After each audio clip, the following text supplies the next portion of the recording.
चाम एक तरफ दुआ कर रहे हैं, या अल्लाह कोई उमर जैसा आदिल भेज दे। मुसलमानों की हालत बड़ी नाजुक है। हम दुआ कर रहे हैं, या अल्लाह कोई सलाहुद्दीन अय्यूबी पैदा कर दे। शेखपुरा वालों एक जुमला सुनो, बेपर्दा औरतों की गोद में सलाहुद्दीन अय्यूबी पैदा नहीं होते। बेपर्दा और आवारा मिजाज औरतों की आगोश में उमर जैसा आदिल पैदा नहीं होता, हुसैन जैसा शहीद आजम पैदा नहीं होता। उसके लिए माँ हजरत फातिमा जैसी चाहिए, उसके लिए माँ वो चाहिए जो पाक दामन हो, पाकीज़ा हो, जो रातों को जाग कर सजदे करने वाली, अपने रब को मनाने वाली हो। माँ भी ऐसी चाहिए, तब वो पैदा होंगे। आज हमारी माएं जैसी हमारी मुआशरे की औरतें वैसे बच्चे। जब औरतें नाच रही हैं तो बच्चा भी पैदा होती नाच रहा है। जब औरतों की जबान अच्छी नहीं, गालियां हैं जबान पर, तो पैदा होने के बाद जैसे उसने बोलना सीखा, सबसे पहले उसने भी साथ साथ ये सीखा। जहां अम्मा अब्बा ये चीज ये अल्फाज सीखे तो अम्मा अब्बा को गालियां देते सुना, तो फिर उसने भी गालियां सीख ली। छोटे छोटे बच्चे, क्या आपने देखा नहीं, इन्हें कहां से कहीं से कोई, आप बच्चे को कलमा नमाज सिखाएं, इमाम के पास भेजें, तब जाकर सीखता है। गालियां सिखाने के लिए आपने किसी ट्रेनिंग सेंटर में भेजा, किसी स्कूल में भेजा? बताइए, किसी स्कूल में भेजा कि यहां पे गालियां सीखेगा? नहीं ना, खुद सीखा। कैसे सीखा? जब उसके सामने बार बार बार बार बार बार गालियां दी जा रही थी, वो खुद ब खुद सीख गया। इसी तरह से अगर उसके सामने बार बार कुरान पढ़ा जाता, वो खुद ब खुद कुरान पढ़ने वाला बन जाता। अगर उसके सामने उसकी माँ नमाज पढ़ती, बाप नमाज पढ़ता, वो देखता, उसकी आंखें बार बार उस मंजर को देखती, वो भी मुसल्ला बिछा के नमाज पढ़ने वाला नमाजी बन जाता। हम बच्चों को जो कहते हैं ना कि हमारे साहब नौजवान बिगड़ गए, नौजवान बिगड़ गए, नौजवान नहीं बिगड़े, पहले हमारे बुढ़े बिगड़े तब नौजवान बिगड़े।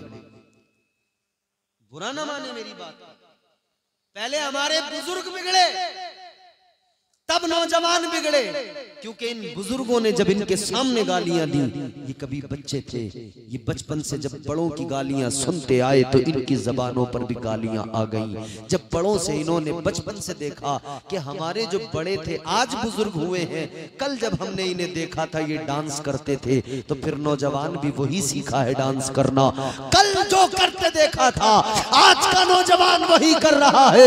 याद रखना मेरे अजीजों, जिम्मेदारी हमारी है, हम कैसे तरबियत करते हैं अपने बच्चों की, जिम्मेदारी हमारी है। जैसे हमने जरूरी समझा है कि बच्चे के लिए जमीन खरीदना है, जैसे हमने जरूरी समझा है बच्चों के लिए मकान बनाना है, जैसे हमने जरूरी समझा है बच्चों की शादियां करना है, जैसे हमने जरूरी समझा है बच्चों के लिए अच्छे इंतजामात करने हैं, जैसे हमने जरूरी समझा है इन सारी चीजों को, वैसे ही काश हमने जरूरी समझा होता कि बच्चों की तरबियत अच्छा करना है, हमने समझा होता अपने बच्चों को काबिल बनाना है, हमने समझा होता बच्चों को बुरे माहौल से बचाना है, बच्चों को गंदे माहौल से बचाना है, हमने अपने ऊपर लाजिम कर लिया होता हम अपने बच्चों को कुरान का कारी बनाएंगे, हम अपने बच्चे को दीन का इल्म देंगे, हम अपने बच्चे को मुस्तफा की शरीयत से वाकिफ कराएंगे, ताकि हमारा बच्चा कल बड़ा होकर डांसर न बने, बल्कि ये मुस्तफा का आशिक बने, और ये झूमे तो किसी दुनिया के बेहया और बदतमीज किसी सिंगर के गाने पे नहीं, बल्कि ये झूमे तो मुस्तफा की नातों को सुनकर झूमता नजर आए, मुस्तफा जाने रहमत के नगमे सुनकर झूमता नजर आए, और कुरान की आयतों को सुनकर झूमता नजर आए। नारे तकबीर, नारे रिसालत, मसलके आला हजरत मौलाना इम्तियाज साहब क़िबला, नारे तकबीर। तरबियत करना हमारी जिम्मेदारी। ईमानदारी के साथ खुद फैसला करें। बात को खत्म करते हैं। एक बात और मैं आपको बताऊं, मैं किसी की बुराई, किसी के बारे में कुछ बोलना नहीं चाहता कभी भी। मैं चाहता हूं सब मुझसे खुश रहें, मगर माजरत के साथ एक बात जरूर कहता हूं, होता है कभी कभी वैसे तो गड़बड़ हो ही जाती है, लेकिन फिर भी शायद मैं ये तो नहीं कहता कि साहब सब कुछ अच्छा ही है, मगर एक चीज जरूर आपकी मेरी मनपसंद नहीं थी, वो ये माइक था आपका, जिसने मुझे पूरे बोलने ही नहीं दिया। मैं आपकी माइक की बुराई नहीं कर रहा, मशीन अच्छी है, शायद कि आज की सेटिंग आपसे नहीं हो पाई हो, वल्लाहु आलम, लेकिन हाँ बोलने नहीं दिया माइक ने। जब मुझे खुद को सुन के अच्छा नहीं लग रहा तो मैं समझ सकता हूँ कि आपको भी सुन के ज्यादा कुछ खास लग नहीं रहा होगा, मुझे ऐसा लग रहा, बढ़िया लग रहा है, क्योंकि मैं रोज तकरीरें करता हूँ, मुझे खुद को सुन के भी लगता है कि हाँ मुझे समझ में आ रहा है। अभी जब मेरी बात मुझे ही समझ में ना आए तो तुम्हें कहां से समझ में आ सकती है? मगर खैर, अल्लाह ताला बेहतर फरमाए, इनके काम में बरकतें अता फरमाए, और कोशिश करें हमेशा कि खतीब के लिए जिस तरह का जो खतीब हो उसके लिए वैसा आप सेटिंग करें, तरन्नुम वाले खतीब के लिए उसके लिहाज से सेटिंग की जाए, और जो आम तौर पे बोलने वाले खतीब हैं उनके लिए उनके हिसाब से आप सेटिंग करें। बिल्कुल सादा बजा दे, खुश्क बजाने को मतलब नहीं, वो तो बोलते चले जाएंगे, लेकिन तरन्नुम में जैसे नात पढ़ने वाला नात के लिए तरन्नुम में उस आपसे माइक का मुतालबा करता है, वैसी तरन्नुम से बोलने वाले खतीब को भी जरा सा आपसे मुतालबा होता है कि माइक की खुश्की दूर हो। मगर खैर, अब मेरी आखिरी बात आप सुने, अल्लाह ताला फिर भी बड़ा करीम है। हम सब इतने गुनाहगार हैं, इतनी तमाम हमारे अंदर खराबियां हैं, हम शराबी भी हैं, हम जुआरी भी हैं, हम बदकारियों में भी हैं, हम कितनी बुराइयों में मुलव्वस हैं, मगर फिर भी अल्लाह ताला हम पर कितनी करम फरमाता है। वो नवाजने पे आए तो नवाज दे जमाना, वो नवाजने पे तो नवाज दे जमाना, वो करीम ही जो ठहरा तो करम का क्या ठिकाना। फिर भी परवरदिगार इतने करम फरमाता, इतना सब हमारे अंदर खराबियां, फिर भी अल्लाह ताला अजाब नाजिल नहीं फरमाता। इतनी सब खराबियां हमारे अंदर होने के बावजूद भी अल्लाह ताला के हम पर एहसान देखो, अल्लाहु अकबर कबीरा।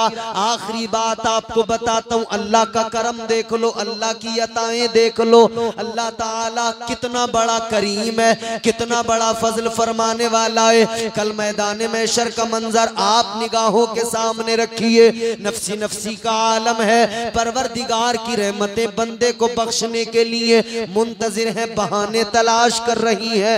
अल्लाहु अकबर कबीरा। कल मैदान महशर में एक इंसान होगा, परवरदिगार आलम की अदालत में खड़ा होगा, अल्लाह की बारगाह में, अल्लाह की अदालत में खड़ा होगा। परवरदिगार आलम की बारगाह में जब उसके आमाल का वजन किया जाएगा, अल्लाह ताला की अदालत में जब आमाल तोले जाएंगे, आमाल उसके इतने नेकियां और गुनाह, एक पल्ले में नेकियां एक में गुनाह, जब वजन किया जाएगा तो इतने कि एक नेकी की बस जरूरत पड़ेगी, एक नेकी कम पड़ जाएगी फकत जन्नत में जाने के लिए। एक नेकी की जरूरत पड़ेगी बस जन्नत में जाने के लिए। दोनों पल्ले बराबर हैं, एक नेकी आ जाए काम बन जाए, एक नेकी मिल जाए परवाने जन्नत मिल जाए। जल्दी सुनो, ये परेशान होगा, सोचेगा एक नेकी कम पड़ गई, काश मैंने कोई एक अमल ऐसा कर लिया होता दुनिया में कि ये एक नेकी की कमी भी पूरी हो जाती और मैं जन्नत का हकदार बन जाता। एक नेकी कम पड़ गई, क्या करूं? अल्लाह ताला की अदालत में अल्लाह ताला ने फरमाया, तूने तुझ पे मैंने बड़े करम फरमाए, बहुत फजल फरमाया, मगर सुन ले आज एक नेकी तुझे कम पड़ गई तो तेरा रब तुझे एक मौका दे रहा है। मैदान महशर में भी अल्लाह ताला ने एक मौका दिया, फरमाया जा एक नेकी किसी से मांग ले, एक नेकी किसी से ले आ, तू एक नेकी लाएगा तेरा रब तुझे जन्नती बना देगा। इसने सोचा कहां जाऊं, किधर जाऊं, किससे नेकी मांगूं। इसके दिमाग में ख्याल आया, सोचने लगा एक जात ऐसी है जिसने मुझे बहुत प्यार किया, एक जात ऐसी है जिसने मुझे बड़ी मोहब्बतों से नवाजा है हमेशा, जिसकी ममता की आगोश में मैं परवान चढ़ा। ख्याल आया वो मेरी माँ है, चलो अपनी माँ के पास जाऊं, माँ से जाकर एक नेकी मांगूं। मेरी माँ मुझसे बड़ी मोहब्बत करने वाली हस्ती, एक नेकी अगर मेरी माँ ने मुझे दे दी मेरा काम बन जाएगा, जन्नत में चला जाऊंगा। ताजदारे मदीना के गुलामों, ये माँ के पास आया, अपनी माँ से आके कहने लगा मेरी माँ एक नेकी की जरूरत है, एक नेकी मुझे दे दे। माँ ने कहा बेटा ये दुनिया नहीं है, ये महशर का मैदान है, यहाँ एक एक नेकी की अहमियत। माँ ने कहा बेटा ये दुनिया नहीं है, तेरे लिए दुनिया में मैंने बहुत कुछ किया, इतना किया कि अपनी जिंदगी भूल गई तेरी जिंदगी बनाने की खातिर। खुद को मैंने फरामोश कर दिया तेरी परवरिश की खातिर। कहती है बेटा उधर जो करना था सब कर दिया, इधर मुझसे कोई उम्मीद न लगा, वापस चला जा। इधर मुझे अपनी फिक्र लगी है, अपने बारे में सोच रही हूं किसी तरह मेरी बख्शिश हो जाए, मेरा काम बन जाए। माँ ने इनकार किया, ये मायूस होकर आगे बढ़ा, सोचा किधर जाऊं, तो ख्याल आया एक जात और है जिसने जवानी से बुढ़ापे तक फिक्र की है तो मेरी फिक्र की है, सब कुछ किया है मेरे लिए। ख्याल आया मेरा बाप भी तो मुझसे बड़ा प्यार करता था, मेरे बाप ने उंगली पकड़ के चलना सिखाया था, मेरे बाप ने तालीम से मुझे आरास्ता किया था, मेरे बाप ने मेरे लिए प्रॉपर्टी बनाई थी, मेरे बाप ने मेरे लिए मकान बनाया था, मेरे बाप ने मेरे लिए जमीन खरीदी थी, मेरे बाप ने मेरे लिए अच्छी शादी मेरी करके मेरे लिए अच्छी बीवी का इंतजाम किया था, मेरे बाप ने सब कुछ किया था। चलो बाप के पास चलता हूँ, शायद मेरा काम बन जाए। अपने वालिद के पास मैदान में शरीय इंसान गया, जाकर कहने लगा अब्बा एक नेकी कम पड़ गई, आज एक काम मेरा कर दो, एक नेकी दे दो। आप मुझे एक नेकी दोगे, अल्लाह मुझे परवाने जन्नत अता फरमा देगा। इसने एक नेकी मांगी, मगर सुनो बाप ने भी इनकार कर दिया, जा चला जा, मुझे अपनी फिक्र है। माँ ने मना कर दिया, बाप ने मना कर दिया, भाई के पास गया उसने मना किया, बहन ने मना किया, रिश्तेदारों ने मना किया। कल किसी से ना सुनेंगे उससे पहले आज कुरान ने समझा दिया, कुरान पढ़कर समझ लो, अल्लाह ने आज मिजाज दे दिया, कल किसी से महशर में उम्मीद न लगाना। कुरान क्या कहता है? अल्लाह ताला ने फरमाया यौम यफिरुल मरउ मिन अखीह व उम्मिही व अबीह व साहिबतिही व बनी। कुरान कहता है कोई उधर काम में ना आएगा, न तेरा माँ, न तेरी माँ, न बाप, न भाई, न बहन, न बीवी, न कोई रिश्तेदार, कुछ नहीं। अलगरज ये जब मायूस हुआ, किसी ने नेकी नहीं दी, तो इसको ख्याल आया कि शायद अब बात बनने वाली नहीं है। कहता है अब तो मुझे दोज़ख में जाना ही है, क्योंकि नेकी नहीं मिली तो जन्नत में कैसे जाऊंगा। ख्याल आया अब काम नहीं बनेगा तो खुद ही सर झुकाया, शर्मिंदा हुआ, मायूस हुआ और दोज़ख की तरफ चल पड़ा। जब ये चला, रास्ते में इसे एक और मिला। उसने इसके चेहरे को देखा, कहा क्या हुआ, बड़ा गमगीन है। कहने लगा गम क्यों ना हो मुझे, परेशान क्यों ना हो जाऊं मैं। एक नेकी कम पड़ गई, एक नेकी फकत, जिसकी वजह से मैं जन्नत में जाने से रुक गया। उसने कहा एक कम पड़ी है ना, इसका मतलब नेकियां तो इतनी हैं तेरे पास कि एक और हो तो तू जन्नत में चला जाए। हैं तेरे पास नेकियां, बस एक कम पड़ी है। वो कहने लगा तू इतना मायूस है, मेरी हालत देख, मेरे पास क्या है, सिर्फ गुनाह, सिर्फ गुनाह, कोई नेकी ही नहीं है। कहा मतलब, कहा बस एक नेकी मेरे पास है। तुझे एक कम है, मेरे पास ले दे के एक ही नेकी है। कहने लगा चल तू बड़ा मायूस है, एक नेकी से मैं तो जन्नत में जाने वाला हूं नहीं, मगर तेरा काम जरूर बन जाएगा, तू तो जरूर जन्नत में चला जाएगा। कहने लगा मेरा तो एक नेकी से काम नहीं बनने वाला, तू एक नेकी मेरी ले जा, जा तू मायूस ना हो, जन्नत में चला जा। ये बड़ा खुश हुआ, नेकी ली, अल्लाह की अदालत में आया, मीजान पर लाकर नेकी को रखा। नेकी रखी तो इसका पल्ला भारी हो गया। अल्लाह ने फरमाया तू नेकी ले आया, अब तुझे जन्नत का हकदार बनाया जा रहा है, जा जन्नत में चला जा। आखिरी जुमले सुनो और इसी पर आप इस जुमले को अपने दिल दिमाग में महफूज कर लो। रब की रहमतें बहाने तलाश करती हैं, मगर पहले जरा अपना मुहासबा कर लो। मगर अल्लाह ताला कितना बड़ा करीम है ना, कितना बड़ा प्यार करने वाला, उससे ज्यादा कौन हमें मोहब्बत कर सकता है। इधर ये नेकी लेके आया, अल्लाह ने फरमाया तू जन्नत का हकदार, चला जा। ये जन्नत की तरफ चला, अभी काम बना है, बड़ा खुश हुआ है, अब ये जन्नत की तरफ चला है। अल्लाह ताला ने फरमाया जरा रुक जा। डर गया, घबरा गया, जैसे तैसे काम बना, जा रहा हूं जन्नत में। अल्लाह ताला ने फिर रोक लिया, पता नहीं क्या होगा। परवरदिगारे आलम ने फरमाया जाते जाते एक बात बता कर जा, ये जो नेकी तू लेकर आया किसने तुझे दी, कहां से लेकर आया।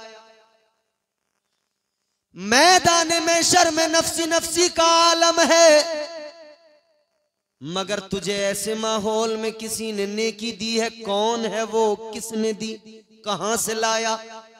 अब इसने सारा माजरा सुनाया, या अल्लाह फला आदमी मिला उसने दी। अल्लाह ताला ने फरमाया एक काम कर, जन्नत में तो तू जाएगा, मगर जाने से पहले उसे जरा लेकर आ जिसने तुझे एक नेकी दी, उसे जरा बुला कर ला। ये दौड़ के गया, कहने लगा, उसको जाकर मिला, उससे जाकर कहने लगा चल तुझे रब की अदालत में जाना है, अल्लाह ने बुलाया है, चल परवरदिगारे आलम ने बुलाया है। इसने जैसे ही कहा वो साथ आया रब की अदालत में। परवरदिगार ने फरमाया तूने इसको नेकी दी, या अल्लाह मैंने दी। अल्लाह ताला ने फरमाया एक बात बता, मैदान महशर में कोई किसी के काम नहीं आ रहा है, सबको अपनी अपनी फिक्र लगी है, मगर तूने जो इसको नेकी दी वजह क्या, क्यों दी। कहने लगा या अल्लाह एक ही नेकी थी मेरे पास, मैंने सोचा मेरा तो कुछ नहीं होने वाला, चलो मेरी नेकी से यही जन्नत में चला जाए। परवरदिगार ने फरमाया मैदान महशर में तूने इसे एक नेकी देकर सखावत का मुजाहिरा किया, सखावत तूने दिखाई। अल्लाह ने फरमाया अब जरा ये बता सबसे बड़ा सखी कौन है, सबसे बड़ा सखी कौन। ये कहने लगा या अल्लाह सबसे बड़ा सखी तो तू है, तुझसे बड़ा सखी तो कोई नहीं। ऐ मेरे परवरदिगार तुझसे बड़ा कायनात में सखी कोई नहीं। अल्लाह ने फरमाया तो सुन ले, जब सबसे बड़ा सखी मुझे मानता है तो सुन ले, तेरी सखावत ये कि तूने एक नेकी देकर इसे जन्नती बनाया, और तेरे रब की सखावत ये कि तेरा रब तेरी इसी अदा पर तुझे जन्नती बना रहा है। वो नवाजने पे आए तो नवाज दे जमाना, वो करीम ही जो ठहरा तो करम का क्या ठिकाना। याद रखो अजीजो, अल्लाह ताला बड़ा करीम है, मगर हमें चाहिए हम अपने रब के करीब हों, इस्लाम को पूरी तरह से अपनी जिंदगियों में दाखिलो शामिल करें, इस्लाम के उसूलो ज़वाबित पर अमल करें। इंशाअल्लाह ताला दुनिया भी संवर जाएगी, आखिरत भी संवर जाएगी। अल्लाह ताला नेक अमल की तौफीक दे। परवरदिगार हमें बुराइयों से बेहयाइयों से महफूज फरमाए। अस्तगफिरुल्लाह रब्बी मिन कुल्लि ज़ंबिन व अतूबु इलैह। कलमा शरीफ पढ़े, ला इलाहा इल्लल्लाहु मुहम्मदुर रसूलुल्लाह सल्लल्लाहु अलैहि वसल्लम व मा अलैना इल्लल बलाग। अस्सलामु अलैकुम।